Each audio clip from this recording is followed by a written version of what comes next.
नमस्कार प्यारे बच्चों, हम कर रहे थे 8वीं कक्षा के गणित की एक्सरसाइज 2.2 जिसके पहले 7 प्रश्न हमने हल कर लिए थे और प्रश्न नंबर 8 की आज हम बात कर रहे हैं। प्रश्न नंबर 8 में इन्होंने हमें कहा है कि 3 लगातार पूर्णांक बढ़ते क्रम में लेकर हमने 3 पूर्णांक लेने हैं। 3 लगातार पूर्णांक, बोलो फिर कौन कौन से लें। आपको पता ही है कि जो समीकरण के प्रश्न हैं, जो चीज हमें नहीं पता होती उसको हम कोई वेरिएबल मान लेते हैं, जैसे x, दूसरे को x प्लस 1, तीसरे को x प्लस 2। क्योंकि लगातार लिखने हैं तो एक एक हमने बढ़ा दिया। पहला x था, इसको 1 बढ़ा दिया, इसको 2 बढ़ा दिया। क्लियर। अब प्रश्न की शर्त क्या कहती है हमें? प्रश्न की शर्त से प्रश्न बेटा हमें यह कहता है कि इसको 2 से गुना करो, इसको 3 से गुना करो, इसको 4 से गुना करो। ठीक है। और जो इनका योग आएगा वो हमारे पास 74 आएगा, 74 आएगा। पहले को 2 से गुना, x गुना 2 प्लस दूसरा ये वाला है, इसको 3 से गुना प्लस x प्लस 2, ये तीसरा था, इसको 4 से गुना कर दो। गुना करने पर जो हमारे पास आंसर आएगा वो 74 आएगा। क्लियर। ये इसने हमें कहा है। अब इसको हल करेंगे। हल कैसे करेंगे? यहां देखो, इसको गुना करते हैं तो 2x आ गया। अब यही वितरण विधि, इसके साथ गुना फिर इसके साथ, प्लस 3x प्लस 3, इसको भी 4 को पहले x के साथ फिर 2 के साथ, प्लस 4x प्लस 4 दूनी 8 बराबर में 74। क्लियर हो गया। अब देखो आप x वाली कौन कौन सी रकम है? 1 ये वाली और ये वाली, 4 3 7 2 9x। ठीक। प्लस 3 8 11 बराबर में 74। तो 9x बराबर में 74 माइनस 11, ये 11 उस साइड चला गया। 9x बराबर में 74 में से 11 गए, कितना आएगा? 63। ठीक। तो x बराबर में 63, ये 9 कहां चला गया? नीचे। 9 7 63, x का मान कितना आ गया बेटा? 7 आ गया। ओके। अब देखो फिर पूर्णांक कौन से हो गए, यहां वैल्यू पुट अप कर दो आप। इसलिए पूर्णांक कौन कौन से आ गए? एक आ जाएगा 7, दूसरा आ जाएगा 7 प्लस 1, तीसरा आ जाएगा 7 प्लस 2। कितना आ गया? 7 8 9। ये हमारा आंसर आ गया। क्लियर। बड़ा इजी क्वेश्चन था, ध्यान से करना। उसके बाद प्रश्न नंबर 9। 9वें प्रश्न में इसने कहा है राहुल और हरमून की वर्तमान आयु का अनुपात 5:7 है। तो देखो बेटा, जब हमें अनुपात दिया होता है तो हम क्या करते हैं? पहली बात हो रही है राहुल की। ठीक है। राहुल की आयु मान लेते हैं हम। इन्होंने अनुपात कितना बताया है? 5:7। 5x मान लेते हैं। फिर हरून की आयु,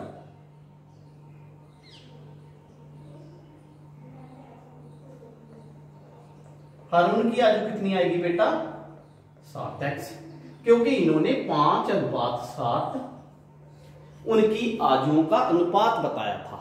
तो पहले की हमने 5x मान ली, दूसरे की हमने 7x मान ली। अब इन्होंने कहा है 4 वर्ष बाद उनकी आयु का योग 56 वर्ष हो जाएगा। अब देखो फिर 4 वर्ष बाद, 4 वर्ष बाद क्या होगा? फिर देखो राहुल कितने साल का हो जाएगा? 5x प्लस 4, ठीक, प्लस हारून कितने साल का हो जाएगा 7x प्लस 4। देखो जितनी किसी भी व्यक्ति की कोई आयु होती है, जितने साल बाद की बात करते हैं उसमें उतना ही जुड़ जाता है। तो 4 साल बाद राहुल इसमें 4 जोड़ दो, 4 साल बाद हारून इसमें 4 जोड़ दो। इन दोनों की आयुओं का योग कितना बताया उसने 56 वर्ष हो जाएगा। क्लियर? अब देखो फिर ब्रैकेट के अंदर यहां पे माइनस नहीं है ना, प्लस है, तो सीधे ही खोल दो आप। 5x plus 4 plus 7x plus 4 बराबर में 56। 5 प्लस 7 12x प्लस 4 4 8 बराबर में 56। फिर 12x वहीं पड़ा है, 56 वहीं पड़ा है, 8 उस साइड माइनस हो गया। 12x बराबर है 56 में से 8 गए 48, तो x का मान 48। ये 12 कहां चला जाएगा नीचे, 12 का 48। क्लियर? x का मान कितना आ गया हमारे पास 4। अगर x का मान 4 है तो अब फिर खुद बताओ राहुल कितने वर्ष का है, 5 चौका 20 वर्ष। हारून कितने वर्ष का है, 7 चौका 28 वर्ष। क्लियर? इसलिए राहुल की आयु कितनी आ जाएगी 5 गुना में 4 20 वर्ष। ठीक, इसी तरह आप लिख देना हारून की आयु 7 गुना में 4 28 वर्ष। ओके, इसके बाद है प्रश्न नंबर 10। 10वें प्रश्न में इसने दिया है हमें किसी कक्षा में बालिक और बालिकाओं की संख्या का अनुपात 7:5 है। देखो बेटा, वही बात जैसे हमने आयु को लेट किया था, मान लिया था। अब बालकों की संख्या अनुपात कितना दिया इसने 7:5 ये दिया हुआ है हमें 7:5। ये बालक हैं, ये बालिकाएं हैं। ठीक, तो बालकों की संख्या हम कितनी मान लेंगे 7x। तो फिर बालिकाओं की संख्या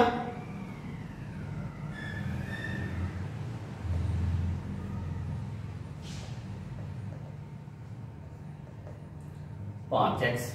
क्लियर? दोबारा फिर बताता हूं, इन्होंने हमें दिया था कि किसी कक्षा में बालक और बालिकाओं की संख्या का अनुपात ये वाला है 7:5। तो हमने बालकों की संख्या को 7x मान लिया, बालिकाओं की संख्या को 5x मान लिया। आगे देखते हैं प्रश्न क्या कहता है। यदि बालकों की संख्या बालिकाओं की संख्या से 8 अधिक है, ये जो बालकों की संख्या है ये बालिकाओं की संख्या से कितनी ज्यादा है 8। ठीक, तो प्रश्न की शर्त से 7x माइनस 5, यही बात हुई ना। बालक हैं जो वो बालिकाओं से कितने ज्यादा हैं 8 ज्यादा है। तो इनको अगर हम दोनों को माइनस कर देंगे तो हमारे पास आंसर कितना आएगा 8 आ जाएगा, है ना, क्योंकि दोनों का अंतर कितना है 8 है। तो 7 में से 5 गए 2x बराबर में 8। ये 2 कहां चला जाएगा 8 के नीचे, 2 चौका 8। x का मान कितना आ गया बेटा 4। क्लियर? अगर x का मान 4 आ गया तो बालक कितने आ गए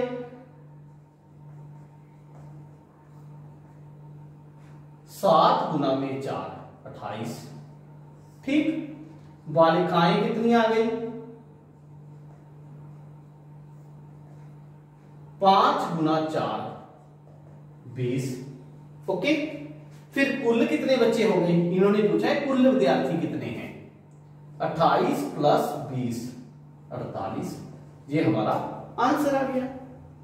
बिल्कुल सिंपल क्वेश्चन था ये। उसके बाद है प्रश्न नंबर 11। 11वें प्रश्न में बेटा इन्होंने कहा है बाईचुंग के पिताजी उसके दादाजी से 26 वर्ष छोटे हैं और उससे 29 वर्ष बड़े हैं। ठीक है, तो पहली बात आती है पिताजी की। ठीक है, क्योंकि दोनों का कंपैरिजन पिताजी से हुआ है। मान लो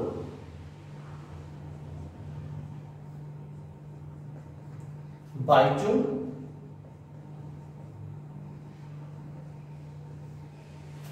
के पिता की आयु x कितनी है? x वर्ष। बाईचुंग के पिता की आयु को हमने कितना मान लिया? x वर्ष। अब देखो फिर उसके दादाजी से 26 वर्ष छोटे हैं ये, तो फिर बताओ दादा की आयु कितनी होगी?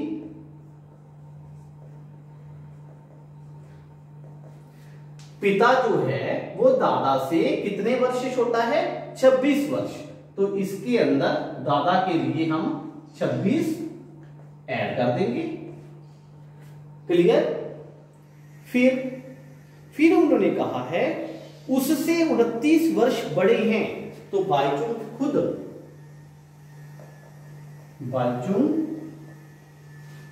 की आयु, बोलो उसकी खुद की आयु कितनी होगी? वो जो खुद है वो अपने पिता से कितना छोटा है? 29 वर्ष छोटा है। तो इसका मतलब x माइनस 29 वर्ष, ये उसकी खुद की आ गई। अब बताओ क्लियर हुआ? दोबारा बताता हूं।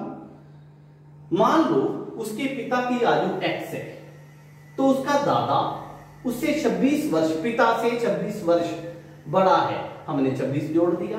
बाईचुंग खुद अपने पिता से 29 वर्ष कम है, हमने 29 कम कर दिया। क्लियर हुआ ना? उसके बाद प्रश्न की शर्त क्या है? अब उन तीनों की आयु का योग 135 वर्ष है।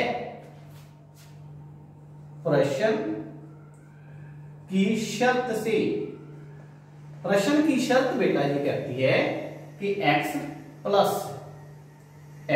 26 प्लस, इसको चाहिए आप ब्रैकेट दे दो एक बार, x माइनस 29, तीनों की आयु का योग कितना है? 135 है। बिल्कुल आसान हो गया प्रश्न। बीच में प्लस का सिंबल है, ऐसे ही खोल देते हैं इसको। x plus 26 plus x minus 29 बराबर में 135। कितने x है इसके अंदर? 3x है। 3x 26 लेने 29 देने, इस साइड की बात कर रहा हूं मैं, तो 3 देने बराबर में 135। तो 3x बराबर में 135, ये 3 कहां चला जाएगा? यहां पे। 3x बराबर में 138, x बराबर में 138 बटा में 3, 3 चौका 12, 3 छिका 18। तो x का मान हमारे पास कितना आ जाएगा? 46। अगर x का मान आपके पास 46 आ गया, तो बताओ फिर पिता की आयु 46 वर्ष। क्लियर? दादा की आयु 46 प्लस 26 वर्ष, अपने आप लिख लोगे ना। बाईचुंग की खुद की आयु 46 माइनस 29 वर्ष। तीनों का आपने जोड़ घटाव खुद कर देना है। थोड़ी थोड़ी चीजें मैं आपके लिए छोड़ रहा हूं ताकि आपकी प्रैक्टिस हो जाए इस पर। ओके? उसके बाद है प्रश्न नंबर 12।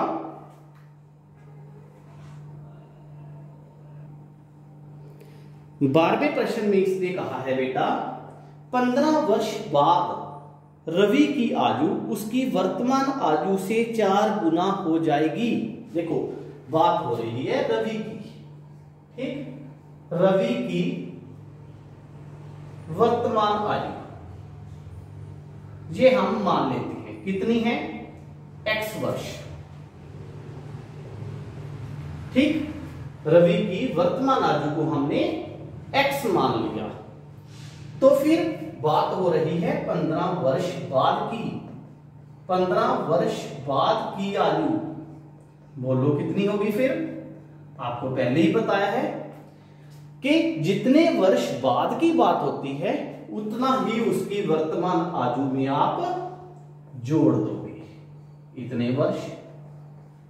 ओके जी। अब प्रश्न क्या कह रहा है हमें? प्रश्न की शर्त से प्रश्न हमें कहता है कि 15 वर्ष बाद जो उसकी आयु है कितनी है? x जोड़ 15 है ना? ये कितने गुना हो जाएगी? 4 गुना हो जाएगी। किससे? वर्तमान आयु से। क्लियर हुई बात? देखो 15 वर्ष बाद की आयु 4 गुना हो जाएगी। किसका? पहले वाली आयु का। हो गई ना बात क्लियर? अब इसको सेट करके भी लिख सकते हो आप, ठीक है? ये साइड को इस साइड लिख दो, इस साइड को इस साइड लिख दो, कोई फर्क नहीं पड़ता। तो फिर 4x बराबर में x प्लस 15। आप कहोगे क्यों लिखा? बताता हूं। 4x, ये इस x को इस साइड ले आओ, 15 वही पड़ा है, तो 4x में से x गए, 3x बराबर में 15। 3 को नीचे ले आओ, 15 बटा में 3, 3 5 15, तो x का मान कितना आया बेटा? 5। क्लियर? अगर x का मान 5 आ गया तो उसकी वर्तमान आयु कितनी आएगी? फिर 5 वर्ष। ओके, तो 15 वर्ष बाद कितनी आयु आएगी?